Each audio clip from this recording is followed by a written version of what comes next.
How you doing there? Welcome back to Babylon Talmud. Today we're studying Daf Nun Beis, Daf 52 of Masechta BavaKama, friends. Yo, friends. Yo, friends. All right. So we got a little bit of work to do on Daf Nun Aleph Beis, because remember, yesterday it's basically there's like a new sugya here, kind of. I didn't want to throw this in at the end because it deserves its own space. So we're going to start on Daf Nun Aleph Beis, about 10-15 lines from the bottom. Then we're going to get to a new Mishnah. It's interesting. The Nun Beis and Beis is pretty big, but it isn't particularly difficult. So I don't know. I'm curious how long it's going to take. The bigger the page, the more there is to read. So that just takes time. But I kind of wonder how long this daf is going to be. It might end up being a long daf just because it's kind of big. But all right, the first part that was a proper sugya, and then the second part, I don't know. I guess if you stick around long enough, I guess you'll see for yourself. All right, we're going to start Daf Nun Aleph Amud Beis, about 15 lines or so from the bottom at the two dots. Over all of our Rishon v'lo kisor. Right? So the Mishnah had said that if the first, so let's say Reuven and Shimon jointly own like a well, okay, and Reuven's filling up his water, and then comes Shimon. So Reuven basically goes home and he leaves the well uncovered because Shimon's there, okay. So we say if Shimon neglects to cover the well and just goes home and leaves it open, and an animal falls in, so gets hurt. So Shimon is going to be chayiv. Reuven is not going to be chayiv. V'rishin me'emas mipater. Okay, now at what point is Reuven off the hook? That's actually interesting. Rishon and Sheni, Reuven and Shimon. It's like Rishon is Reuven, Sheni is Shimon. Anybody ever realized that before? That's cool, right? So Rishon me'emas mipater. Rab Rav Yosef Damit Harvai Mishmei Rab Babachana Dom Mishmei Rab Mani Chad Omar. So one opinion is Misha Manicho Mishtamish V'Chadom Mishayimso Lo Dalyo. Oh, so there's two possibilities for at what point Reuven sort of is no longer responsible to cover the well. Okay, it's called a well just because that's kind of the context that we're going to see it in a minute. So Reuven and Shimon jointly own the well. Reuven's filling up his water. He's there, Shimon comes. Reuven's now going home. So we said Reuven is pater because Shimon is responsible for covering the pit, the well. So at what point can Reuven just say all right, peace out, I'm heading home? Is that enough? So we see a machlokas. So one opinion is, yeah, that is enough. Right? That Reuven says to Shimon, okay, Shimon, I see you're filling up your water. Well, Givaldig, enjoy, I'm going home. That's enough. Shimon's filling up his water. He's busy with the well. Reuven can assume that Shimon is going to, it's Shimon's responsibility to cover the well when he's done, and Reuven's off the hook. Whereas the other opinion is that, no, that's not enough. Reuven would actually have to give Shimon the cover of the well. Kilu, to indicate here, Shimon, I'm giving you the cover of the well. I need you to take responsibility to cover it. It's not enough for Reuven to just say, okay, I'm going home. That's not enough. Reuven has to do something. He has to give Shimon the cover of the well. And by doing so, he's basically, saying, all right, Shimon, you're going to be taking care of this. I'm heading out. Fine. Kitanoi, it's like a machloikis tanoi. Hamad lemayim min habor. Okay, if Reuven is filling up, Babylon, oh gosh. Yeah, I think, I'm Babylon. Dag nabbit. Hamad lemayim min habor. So if Reuven is filling up water from the pit, uvachaver v'amar lo hanach li v'ani ad lemayim, then Shimon comes and says, hey, let me also fill up some water. Kim shenicho mishtamish potter. So the BavaKama says, okay, givaldik, right? So Reuven goes home. Shimon's busy filling up his water, and Shimon's responsibility, not Reuven's. Rabbi Eliezer ben Yaakov Omer says, Rabbi Eliezer ben Yaakov Mishayim Sarlo Dalio. Rabbi Eliezer ben Yaakov says that that's not enough. Reuven can't just go home. He has to give the cover of the well to Shimon. And by doing so, at that point, Shimon then is responsible to cover it when he's done. But Micah, if you get what's the machlokas, right? Why would you say one or the other? Why would one opinion be Reuben doesn't need to do anything, he can just go home? The other opinion is no, he has to give him the lid, the covering. So Eliezer ben Yaakov Savar Yesh Breire Hamidide Kamamali V'Hamidide Kamamale V'Abonin Savi Ein Breire Daram Bararam Dudu. Who can explain this? What does Breire have to do with anything? What is Breire? Chev, you know what Breire is, right? We've done Breire a few times. You know what Breire is. Breire is like, we referred to it like in the context of like Photoshop, right? Breire is, in this case, Reuven and Shimon jointly own the well, okay? So, if you say Breire, so that means that when Reuven fills up his water from the well, let's say this. Reuven and Shimon jointly own the well. Reuven owns half the well. Shimon owns half the well. Which half of the well? I mean, if Reuven's filling up water, how does he know that he's taking his water and not Shimon's water? So if you say Breire, the way that we view it as though when Reuven's filling up his water, Memele, whatever water he filled out, we could say, whatever water he fills up, we could say, from the fact that he filled it up, it must be that was his water all along. Right? Breire is, but we don't know, which water in the well belongs to Reuven and which belongs to Shimon. It's just a big well.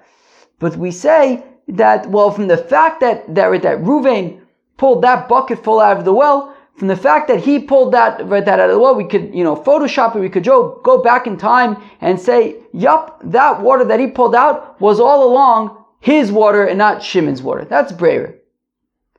Whereas if you don't say Breire, so, for all we know, Reuven's taking Shimon's water. It's all just one big well.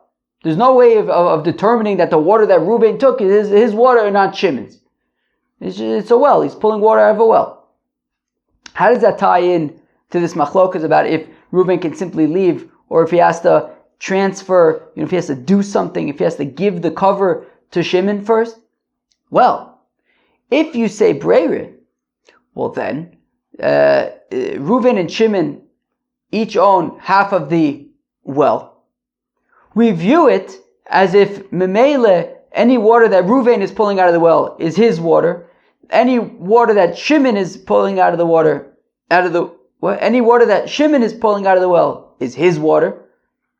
Each one owns half of the well. Each one is responsible for half of the well. They're completely separate. Any water that Reuven pulls out is his. Any water that Shimon pulls out is his. And therefore, the responsibility for the well and making sure nobody gets hurt and injured in the well is shared by both of them, and both of them are responsible, and therefore Reuven can't simply just go home and leave it up to Shimon, because Reuven is responsible for half of that well. If he wants to go home, he's going to have to take the covering of the well. He's going to have to do something. He's going to have to give the cover of the well to Shimon and say, I don't know if he doesn't necessarily have to say anything, but by giving, as far as I'm aware, but by giving the cover of the well to Shimon, he's kind of taking action and saying, hey, Shimon, you're responsible now to cover the well. I'm going home. But he kind of took responsibility for the fact that it's also, he's also responsible to protect the well and make sure that nobody gets injured or nothing gets injured. And to acknowledge this responsibility and take this responsibility, he takes the covering and he gives it to Shimon. Whereas, if you say Ein Breira, it's just one well, that both of them are kind of responsible, each one has a responsibility for the well, but it's not like they have separate responsibilities. They jointly own the well. And if Reuven already filled up his water, but Shimon's there, so then Shimon's gonna take care of it for them. Reuven doesn't have a separate responsibility. It's their joint responsibility. Reuven filled up his water. Shimon's still there. Okay, Reuven can go home. Shimon's there. So Shimon's going to be, so Shimon's going to make sure that their well is covered. And if he doesn't, he's responsible, not Reuven. So that's how Breire fits in to this. So Rabbi Eliezer ben Yaakov says Reuven has to give the cover of the well to Shimon because there's Breire. Therefore, Reuven has to take responsibility for his half. The BavaKama says Reuven can just go home because they jointly own the well, and Shimon is using the well right now, so he's going to take responsibility for them, and he's going to cover it, and Reuven can just go home. He doesn't have to do anything. Should we read this again? Should we start from the very beginning? I don't know, should we? I guess so, why not? Start from the very beginning. Mamish, start from the beginning of the, from starting all over. Mamish all over. Over all of our Rishon v'lo kiso, right? So if Reuven leaves and does not cover it, but Shimon, right, so it's Shimon's responsibility. V'rishon me'emos mipater. At what point does Reuven become potter? Rabbi Yosef da mitavayu mishmei Rabbi BavaKama da mishmei Rabbi Moni chad omar mishmanicho mishtamesh mechad omar mishim solo as dalio. There's two opinions. One is that if when Reuven leaves, Shimon is busy filling up his water, that's enough. Reuven is off the hook. And the other opinion is, no, that's not enough. Reuven has to give Shimon the cover of the pit, of the well. Kitanoi, like a machlokas tanoi mamad l'mayim min abor. I guess the first part is talking about a pit, but now we're talking about a well. Okay, fine, but I guess that they're both pretty similar, right? Hamad l'mayim min abor. If Reuven is filling up water from the pit, from the well, uva chaver va'amar lo, and comes Shimon and says, Hanach li v'ani ad l'mayim, let me fill up water. Kevin shenicho mishtamish potter, says the BavaKama. If when Reuven leaves, Shimon is busy filling up his water, so Reuven's potter. Uva chaver, where am I? Rabbi Eliezer ben Yaakov Omer says, Rabbi Eliezer ben Yaakov mishim solo dalyoy. Rabbi Eliezer ben Yaakov says, that wouldn't be enough. Rabbi Eliezer ben Yaakov says Reuven needs to give the cover to Shimon. Reuven needs to give the cover to Shimon. But my kamiflige, what's the machlokas? Rabbi Eliezer ben Yaakov says yesh breire.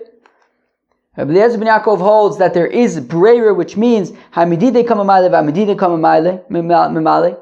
That when Reuven fills up water from the pit, he's filling it up with his water retroactively. When Shimon's filling up his water from the pit, from the well, Shimon, we view it as though the water that Shimon pulled out is really his water, and they each have separate responsibilities for that well, and therefore, Reuven needs to take responsibility for his portion of the well, and therefore he gives the cover to Shimon to make sure that Shimon is going to take care of it for him, and only then he can go home. Rabbanan Savi ain't breira. As the rabbi said, there's no breira, and they kind of jointly own the well, and they jointly share the responsibility, and if Shimon's there, Shimon's going to take care of it for them, and Reuven can just go home. Ravina Vaz L'Tamayu says Ravina, the Rabbi ben Yaakov, and the Rabbanan, this machlokes in terms of breira is consistent because the Tanam we learned in the Mishnah, Ashutfin partners, Shenodru Anoya Zemize, that they made a neder that they are not going to get benefit from one another. So they are partners in a property, but then they made a neder that they're not going to get benefit from one another. So now what becomes of the property? Can they go into the property? If Reuven goes into the property, how does he know he's not getting benefit from Shimon's part of the property? So Asurin Likonis L'Chatzar, so says the BavaKama, well, neither one can go into the Chatzar.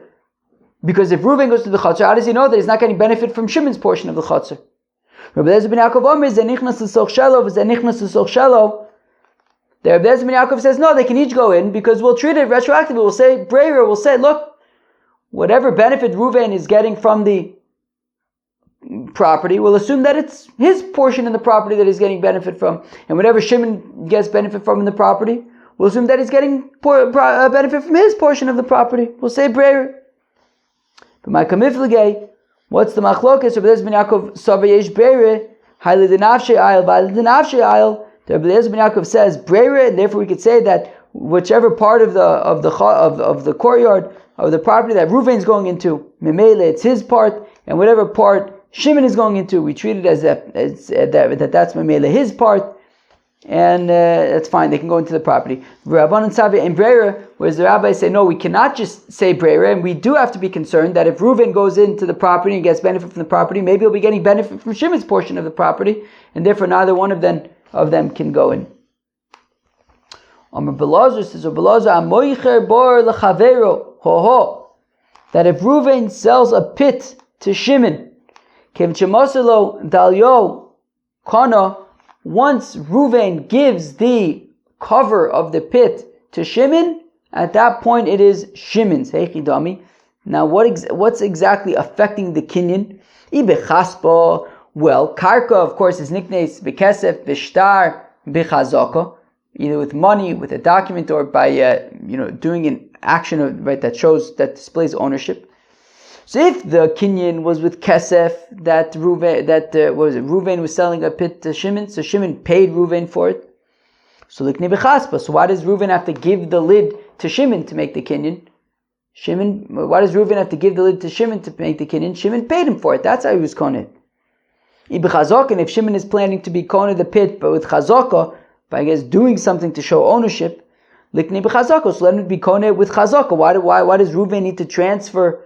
Why is transferring the cover from moving to Shimon? Why is that what makes the kinyan? So the olam b'chazaka, really Shimon is being koneh with chazaka. But now Reuven technically needs to say to Shimon, okay, Shimon, now go and make a chazaka, and by making that chazaka, you will be koneh the pit. But instead of saying that, but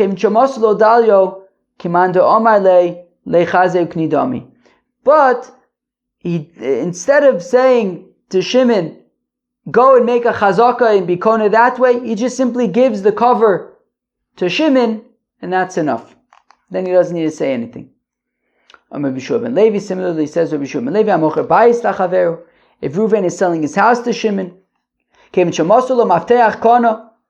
Reuven gives the keys to Shimon, it's now Shimon's. How exactly was Shimon being koneh the house? If he's koneh with money, then the money should be making the kinyan. If Shimon is making the kinyan with a chazaka, that he's going to go and put up a fence or something to show that it's his, let him be koneh with chazaka. What's the deal with Reuven giving Shimon the keys? The olam b'chazaka, really, says the Gemara, Shimon is being koneh with chazaka,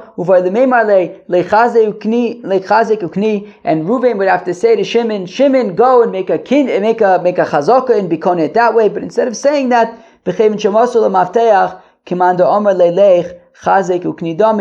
Reuven gives the keys to Shimon, so then that is in lieu of, I think that means in place of saying lech chazek ukni, instead he just gives him the keys, and that's enough to demonstrate that it is now Shimon's.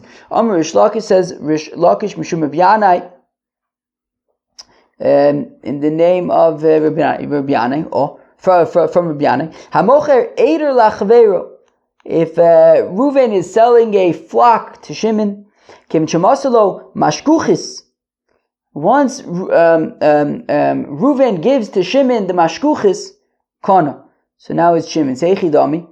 What's pshat? Ibe Meshicha, likni be Meshicha. Ibe Mesira, likni be Mesira. I don't understand. Why do we need this Mashkuchis? If Reuven is selling the flock to Shimon with the kinyan Meshicha, that Shimon is gonna, pull it and it's gonna be his. So let him be koneh that way. If the kinyan is that Reuven is gonna transfer the flock to Shimon with the Mesira, so let him be koneh that way. La'olam b'Meshicha, so we say, look, really Shimon is being koneh with Meshicha. Uvay lemeimar le'lech mashoch ukni, and Reuven would have to say to Shimon, okay, go and make a kinyan Meshicha. But instead of saying this, b'chem demasol mashkuchis, kiman da'amar le'lech mashoch ukni dami, but instead of saying lech mashoch ukni, go and make a kinyan Meshicha, he just gives the mashkuchis to Shimon and by doing so, the flock is now Shimon's. My mashkuchis. Okay, you're all wondering, what's this mysterious mashkuchis that I keep on talking about? It's a funny word, mashkuchis. What is it? Hacha tirgamo karkashte. One of them. So in Bavel they would say it's a karkashte. It's a bell. I guess if you have a bunch of like sheep or something, do we have any shepherds in Babylon Talmud? Do we have any shepherds in Babylon Talmud? I don't know. But I guess maybe you have a bell or something, and you ring the bell, and then the sheep come. So that's the mashkuchis. Rabbi Yaakov Omer Iza da'azda b'reish idra. Rabbi Yaakov says it's a goat that goes at the front of the flock, and I guess everybody follows the goat. All right. Kidudar sha'u glila. It's like a certain Galilean taught before Rav Chizda. Kadrog is raya. If the shepherd gets angry, gets upset, al ono, if he gets upset with the flock, ovid lenagda samusa. So that lead goat, right? The leader, he blinds the eyes so that the leader is like falling into pits and not leading the flock properly. And then memele, if the leader's all messed up, then the flock is in bad shape with no leadership. So Rashi says that it's a reference to the Eibishter and Am Yisrael, that if Am Yisrael is being nudniks, so then the Eibishter provides modna leaders, bad leaders for Klal Yisrael, and then the bad leaders lead the nation badly, and it's bad news. So, all right. So, Chevra, I assume that now you understand why I wanted to start with that sugya rather than to end with it yesterday, because it was a stark sugya. I mean, it took over 20 minutes for us to learn together breira and all these things. So kinyonim, I thought so I didn't want to just throw it in at the end when everybody's falling asleep on me. So that's why I figured we'd start with it. Now we get up to the next Mishnah. It's not super hard, but again, as I said, Beis and Beis is pretty big, so we'll have to see. I don't know. We'll see how long it takes. But it's nothing particularly extremely difficult. Okay, says the Mishnah, Kiso Arishin. Okay, if Ruvain covers the pit, Uva Asheni Umitzo Megula, and Shimon comes and he finds that the pit is actually uncovered. Rashi says that maybe the lid, right there, maybe the covering of the pit got all wormy and just kind of fell apart. Okay, so even though Ruvain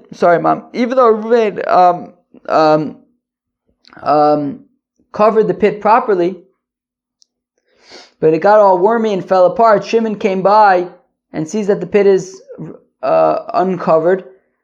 Velokiso, and Shimon did not cover it.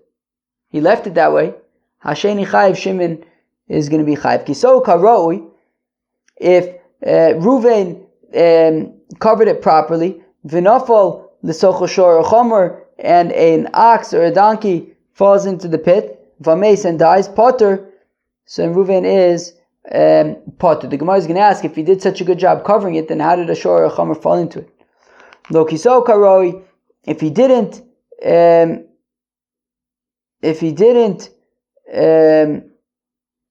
cover it properly, v'nafal l'socho shor or chomer, and an ox or a donkey fell in there, v'ames and died, chayiv. Well, then he's going to be chayiv because he didn't cover it properly. Nafal l'fanav mikol akriya. If somebody, there's a worker who's making noise, he's knocking around in a pit. It's like around here, they like to make a lot of noise, and so you have a worker, he's in a pit, he's knocking around over there, and so and then an ox gets all startled and falls in. Chayiv. Okay, so he's going to be chayiv. Who's going to be chayiv? Okay, the Gemara is going to talk about who exactly is chayiv. Why is he chayiv? Lachorav mikola kriya potter. If he falls backwards from the sound of the knocking, so then he's potter. Okay, the Gemara is going to have to explain exactly what we're talking about. Oh, we've seen this before. If you have a pit and an ox falls into the pit and it's got vessels on, or a donkey falls into the pit and also it's got vessels on, and the vessels of the ox break, the vessel of the donkey gets torn up because we're talking about like a saddle or something, whatever it is. So as we know, when it comes to a boar, so you chayiv for shor v'lo adam, chamer v'lo kelim. That when it comes to a pit, you chayiv for a shor or a chamer, you potter for kelim. So therefore, if the ox or the donkey fall in and they have like saddles and vessels and things, so you'll be chayiv for the shor or the chamor, but not for the vessels. Okay. If an ox that the ox is a cherish, a shoita, or a cotton, so then the owner of the pit is chayiv. Okay. Bein obas eved o ama potter. But if a yingol or a maidol, an eved or an ama falls in, he's potter because again shor v'lo adam. Right. You potter if you are a potter for the people if they fall in and they die. All right. V'rishin ad emas mi pater. Okay, so now we had said if Reuven covers the pit properly, and then Shimon comes by and the covering got all wormy and fell apart, and Shimon comes by and the pit is open. So we say it's Shimon's responsibility. Until what point is it Shimon's responsibility? Forever? For the rest of their lives, Reuven has no responsibility to go and make sure that the pit is covered because it got all wormy? Or at a certain point, Reuven does have to do something about it. So V'rishin arei must be pater. Until when is he pater? So Amarav b'chdei sheyeda.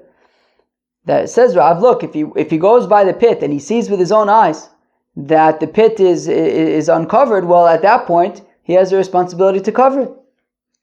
It's no longer Shimon's responsibility. Shmuel says once they let him know, if people come to Reuven and say, Reuven, by the way, you know that your pit is uncovered, so at that point it becomes his responsibility. And Rabbi Yochanan says that once they let him know that the pit is uncovered, then he also still has the amount of time that it takes for him to be able to do something about it. Right? Shmuel had said once they let him know that his pit is uncovered and is dangerous, immediately from then he's responsible. Rabbi Yochanan says no, you still have to give him. Once you let him know that his pit is uncovered and it's dangerous, so at that point, you also have to give him some time to do something about it, right? What do we say? V'yiskar po'alim, to hire workers, v'yichos, and that they can cut down cedar trees, v'yichasenu, and create a covering for it. You have to give him time to actually be able to resolve the issue. So we said in the Mishnah that if he covers the pit properly, and then a shor or a chomer falls in, and then an ox or a donkey falls in, vameis, and dies, potter. So fact the Gemara came to I don't understand. If he did such a good job covering the pit, how did a shor or a chomer fall in? Rabbi Yitzchak bar Chana she'esliya bitocha says of Yitzchak bar Chana that it got all wormy, and and therefore from the wormy from the worms the covering just kind of fell apart, and then a shor or a chomer fell in. Okay, this next part of the Gemara now is Be'etzim going to take us to the end. This next part of the Gemara now is Be'etzim going to take us to the end.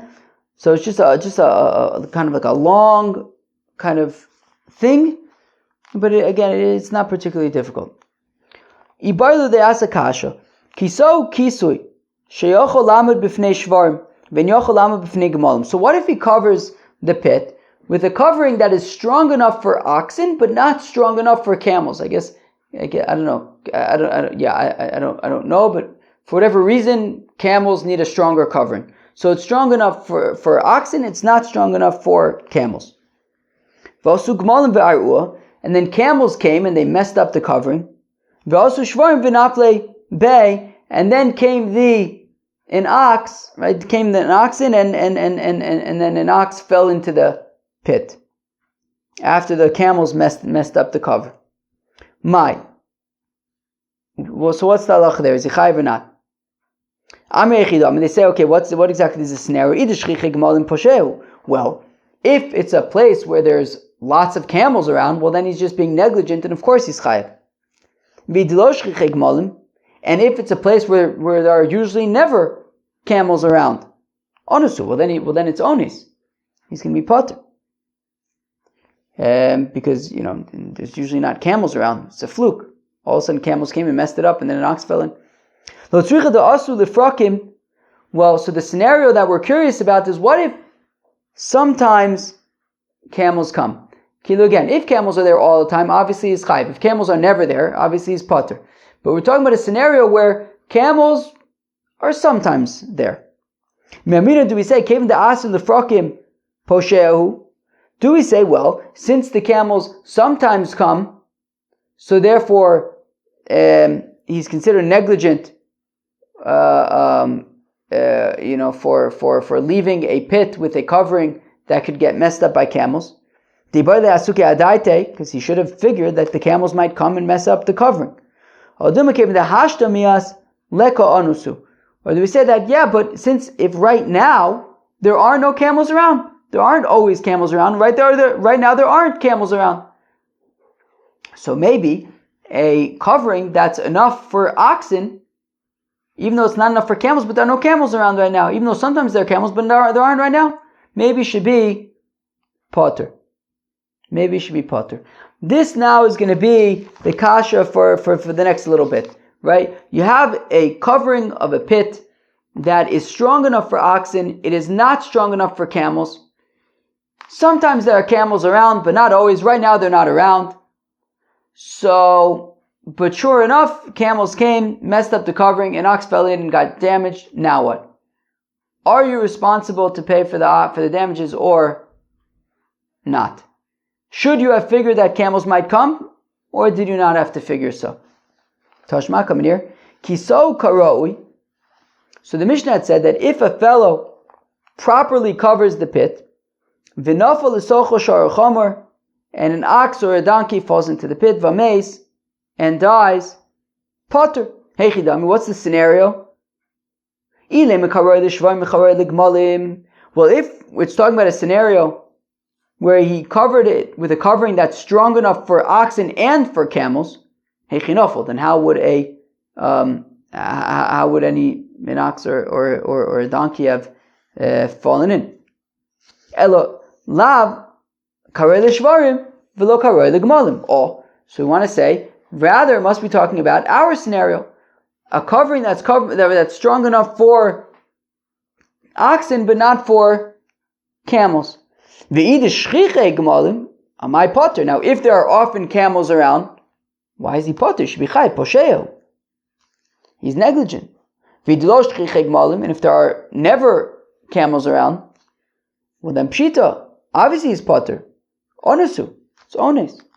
Elav, that's in the frokim. Rather, must be talking about a scenario where camels sometimes come. And sure enough, camels came and messed up the covering.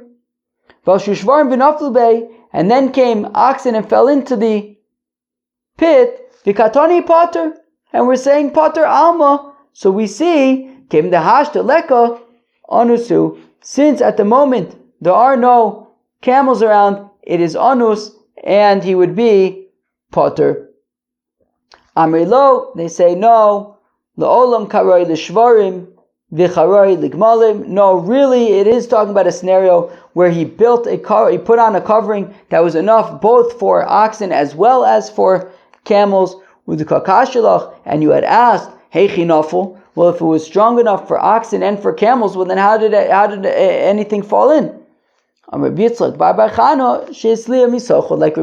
Chana had said that, well, it got all wormy, and that is how the ox fell in. Okay. Tashma coming here. Lo kiso karoi. If he did not cover the pit properly, v'nafal l'socho shor ochamer, and then an ox or a donkey fell in, v'meis and died, chayiv, then he's chayiv. Hechidam, what's the scenario? Ilema lo karoi l'shvarim, v'lo karoi l'gmalim. If when we're saying that it's not fit, it means it's not fit for oxen or for camels. So pshita, obviously he's going to be chayiv. Tzricha l'meimer the chayiv. Do I even need to say that he's chayiv? Obviously he's chayiv. He built a weak covering. Rather, it must be that he built a covering that is enough for oxen but not enough for camels. And what are we talking about? If there are normally camels around that would mess up the covering, obviously he's chayiv. He's a posheya. He's negligent. And if it's a scenario where the camels are never around, anusu, well then the fact that camels randomly showed up and messed up the covering, he's anus. He's potter. He should be potter, not chayiv. So rather, it must be a scenario where camels come sometimes. And they came, and they messed up the covering, and then the oxen came and fell into it, vikatoni, chayav, and we're saying chayav, came the asin the frakim, poshehu. So let's answer it and say that since the camels sometimes come, he is considered a posheya, the iboy le asuke adaite. You should have figured that the camels might come, and that is why, and therefore he's chayiv. The olam korei l'shvarim v'lo karoi l'gmalim ushchiche gmalim. To which the Gemara says, no, it's actually talking about the scenario where the covering is enough for oxen but not for camels, and camels come all the time. And then you asked, okay, but then obviously his chayiv is posheya. Einachinami adi de nosiv reisha kiso karoi nosiv seifa nami. Lo kiso karoi. Look, the only reason why we have this scenario is because since the ratio talked about where kiso karoi, where he covered it properly, so we also entertained the scenario. We also discussed the scenario where he covered it improperly. And yeah, sure. I mean, it's obvious that in that case he would be chayiv, but just for consistency, since we talked about the scenario where he covered it properly, we also talk about the scenario where he covered it improperly. Ikadamer, to those who say, Honami vade lo iboyelon. To those who say no. The question that we just asked about a covering that's enough for oxen but not enough for camels, and sometimes the camels come, and sure enough they came and messed it up, the covering, and then the oxen came and died. That isn't actually a question. That look, since the camels sometimes come, he's negligent. He should have figured that the camels would come. He's definitely chayiv in that case. What we're more curious about is hachi. Who the ibaylan? This is what we're interested about.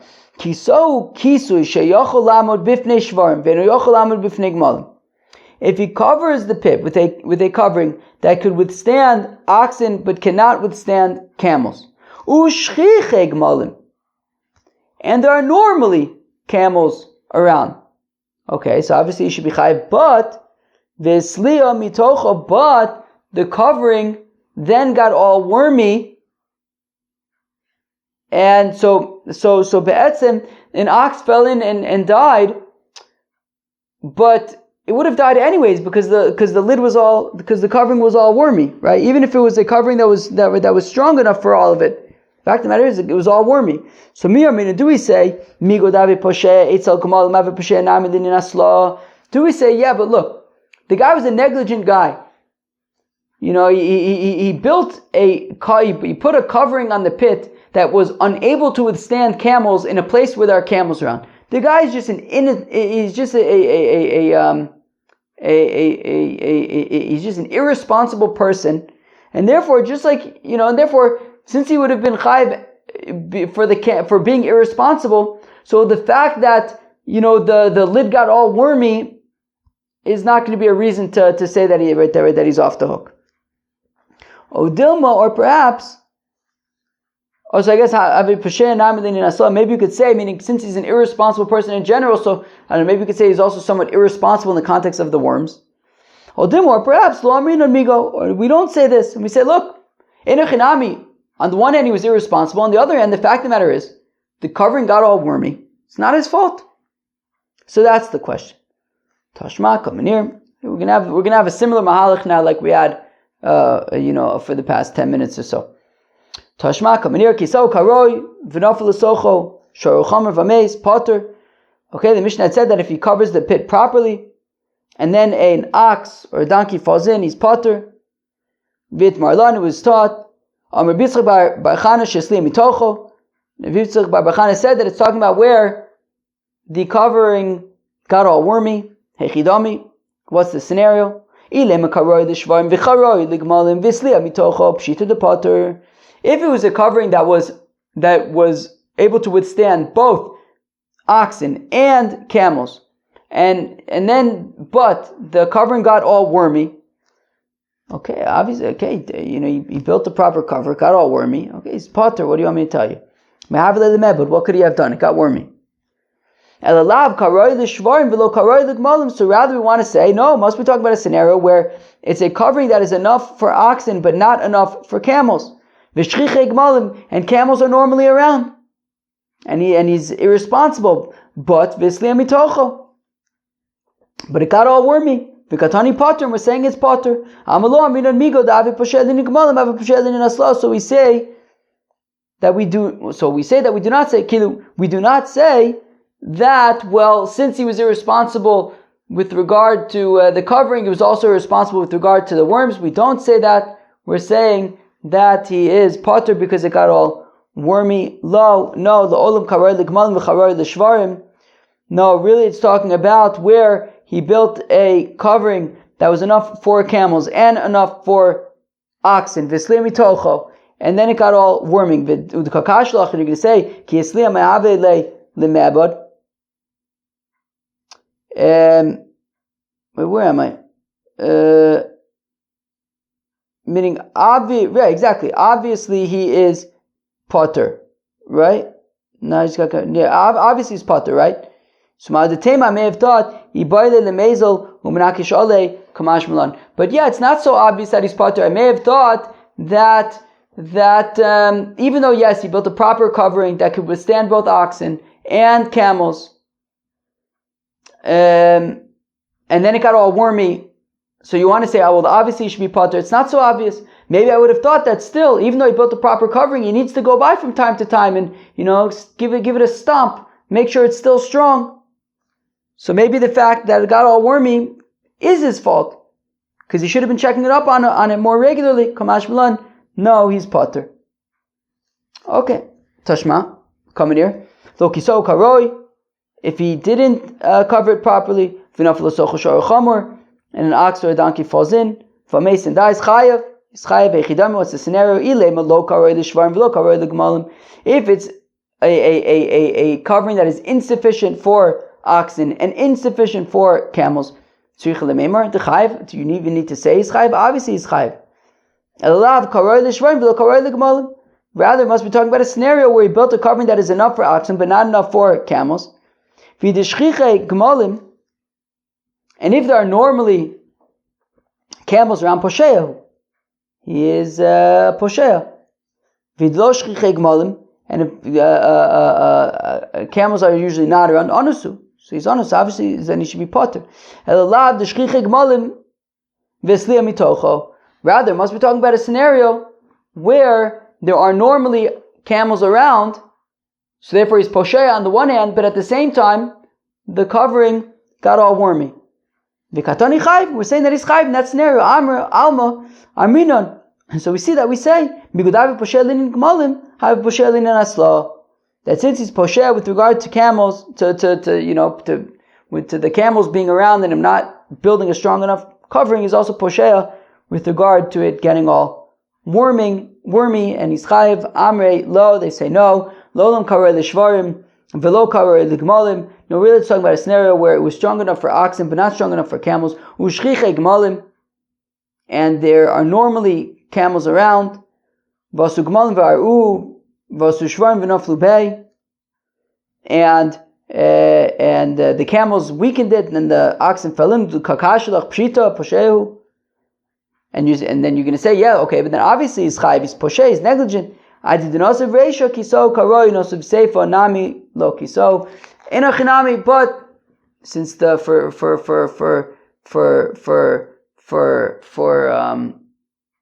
symmetry, since the reisha talked about when he covered it properly, so the seifa also talks about when he covers it improperly. Even though that's obvious. Toshma coming here. Nafel sochol shor cherish shorte v'koin. If a ox that was a cherish, a shorte, or a kohen fell into the pit, suma, or a blind ox, umalech balayla, or a regular ox, but it was nighttime, chayev, the owner of the pit, is chayev. Pikech umalech bayom potter.